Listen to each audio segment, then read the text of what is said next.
Welcome back to Around the NHL, presented by Chase. I'm Michelle Gingras alongside Anson Carter, and we're now joined by NHL Network and NESN hockey analyst Billy Jaffe. Billy, thanks so much for joining us.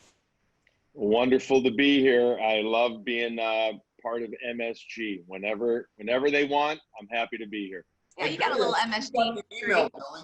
Michelle, let me jump in for a second. I see Billy got the email to get the free Emmys off of Amazon Prime. I'm waiting for mine to get delivered too. Yes, exactly. I've rented these when I was told that your office stunk for Zooms with all the windows and everything else. I have pictures from my daughter that drew stuff and everything, and then I said I need to look like I've actually done something. So I went out and I found them. I rented them for the pandemic. Amazing how many there were out there too. Yeah. Well, you snatched them all up because I didn't get one, so I just had to move apartments completely. So it's all right. So Billy, before we start with the Bruins, I feel like we have to really just kind of pick up where they ended last season. Obviously, a devastating Game 7 loss in their own building. But they were able to pick up the pieces. They're right back where they left off. They won the President's Trophy. Just give us a sense of the vibe and motivation of this team all year long, and now especially as they return from the pause. Well, first of all, Michelle, you had to do that to me right off the bat. That Game 7. The dagger right in there. Oh my God! I know I'm just a broadcaster, but the week-long fog that I was in, and many people in the city were in after they lost that game, was palpable. I mean, it was real. So your question and your point about responding from that, handling that, is very accurate. Amazing leadership led by Char, Bergeron, Krejci, Rask, etc., has allowed them to propel themselves to another wonderful season, to where the mission statements, I know sometimes it's overused cliche, Michelle, you're on a mission, but that's what they've been on this year, to get back and then hopefully make another run at the cup. This is a team that is very deep, is well structured. They get the fact that they're also in a short-term, opportunity, a small window per se, because of the guys that have some age behind them hockey-wise. Again, the aforementioned players, the leaders on this team, they know that they're not going to be here that much longer as a team. So that's helped really put them into a win now attitude. And the fact that the last thing is, and Anson can speak to this, there's no BS to this team, Michelle. They believe in each other and they love each other. I mean, it's organic. You can say as a hockey player at any level, oh, we're a great team, we care about each other, this and that. But until you see it and know it and feel it, there's a difference between really caring, and this team really cares about each other, and the teams that say, yeah, we're a great team, and just go out and play. You're talking about no BS there, Billy. That kind of takes on the same identity as Boston, the town, too. It's a no BS town. And I was there for 4 years, and unfortunately, I missed the championship run of the Celtics, the Bees, the Sox, the Patriots. With Gronk and Tom Brady gone now, do you think that all eyes are now on the Boston Bruins in that market? So basically, you were mush when you were here from that movie. Do I think I think they can absolutely take a big chunk of the town. Do they take over the town? I don't know, man. You're talking what, 6 NFL championship, Super Bowl championship. I mean, that just an unprecedented run. They have a chance though to really fill a void. AC, there's no doubt about that, and they are a blue collar mentality to that team, and you've been part of it. You understand that, so they will do a huge service to this city and to the region, all of New England for that matter, if they can get themselves another Stanley Cup. Whether they take it over or not, I don't know. I think, and I heard some radio station talking about it here earlier in the week, and I don't know if that even really matters. It's a city of champions, and people just want to keep on winning, especially during this crazy, god-awful, whatever time you want to call it that we're in right now.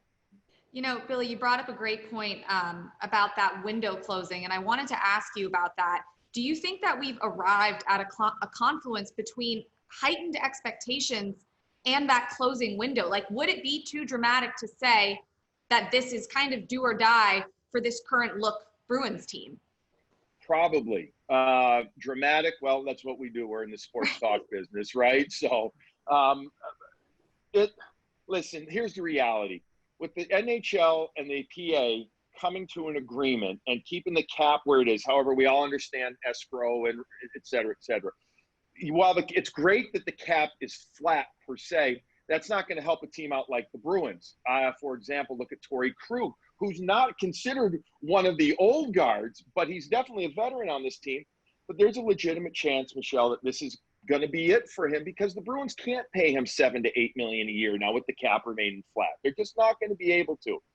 So whether it's a guy like Krug, whether it's a guy, like Char, who I think will be back because he's playing on reduced salary, et cetera. But there's going to be other potential casualties that are coming up due to age and or salary. That, yeah, I would say that this is probably the last kick at it with this main leadership crew on this team. Anson, you played in Boston for 4 years. Billy talks about how this is a winning city. What are your memories of playing for the Bruins? Well, like I said, we didn't have very much success because when I got there, we're rebuilding. But my one memory that really sticks out to me was I was taking a face-off. We're up 5 or 6-0. I'm facing off against Matt Sundin and Ray Bork. We called him Bubba. Tapped my shoulder pads and said, "Hey, Ace, after the puck gets dropped, get out of the way." And I was like, "Get out of the way? Bubba, what are you talking about?" Well, the puck gets dropped. I move. He comes flying and cross-checks Sundin in the head. Gloves get dropped. It's a total yard sale.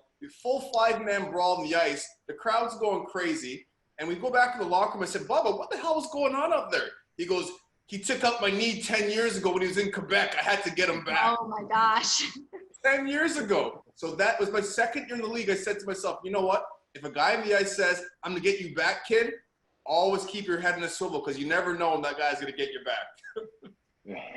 Especially if it's a guy like Raymond, who, I mean, I'll tell you what, the guy doesn't forget a thing. I played a couple of alumni game as a guest with them. First of all, the guy can still bring it, AC. He can still bring it. He's still a competitor, and he is still intense. And what an icon, obviously, in this city, too, man. He still is here. People absolutely adore him. Just make sure both you guys never owe me money because I will never forget. I will never forget. You got to have money first to owe it. That's the thing. So. All right. So in this round robin format, obviously the Bruins are a 1 seed, but they could fall all the way back down to a 4 seed. What's the importance here for the Bruins? Getting that number 1 seed, or just finding their game and, entering into games that actually count for something with a comfortability, amongst their whole team? How about this? Getting to the games that means something healthy. That's what matters most right now. Especially for a team, again, that has some players. And by the way, I have the sheet printed out somewhere. I can't find it in my messy office about teams ranked between, high to low age. And the Bruins have this misconception that they're this old team. No, they have a couple of older guys, but they're actually younger in some terms. But with regard to health, you can't have a Bergeron, Marchand, Krejci, Chara, Hurt going into these. I mean, nobody can afford to. Any good team can't, right? But especially the Bruins that have this one last run at it with this crew. Look, home ice, it doesn't matter anymore. The only thing that matters perhaps is a better locker room. Does it really matter? I don't know. And face-offs, stick down second and the last change. I don't want to make it doesn't mean anything squat nada, but it doesn't have near the meaning of what it perhaps did other times. And by the way, you brought up, when you crushed me in the opening of this segment talking about last year in the playoffs. Don't think I've forgotten that. Ray Bork may not have forgotten the knee taken out. I haven't forgotten the heart hurt. But don't forget, the Bruins weren't good on home ice last year, especially in the final. Where did they lose Game 7? At home. So, again, I'm not going to say it's worth nothing. Just get there healthy. And by the way, the other thing, Michelle, there's no guarantee of a better matchup, even if you're on the number 1 seed, because of this qualifying round. We don't know what's going to happen in that qualifying round.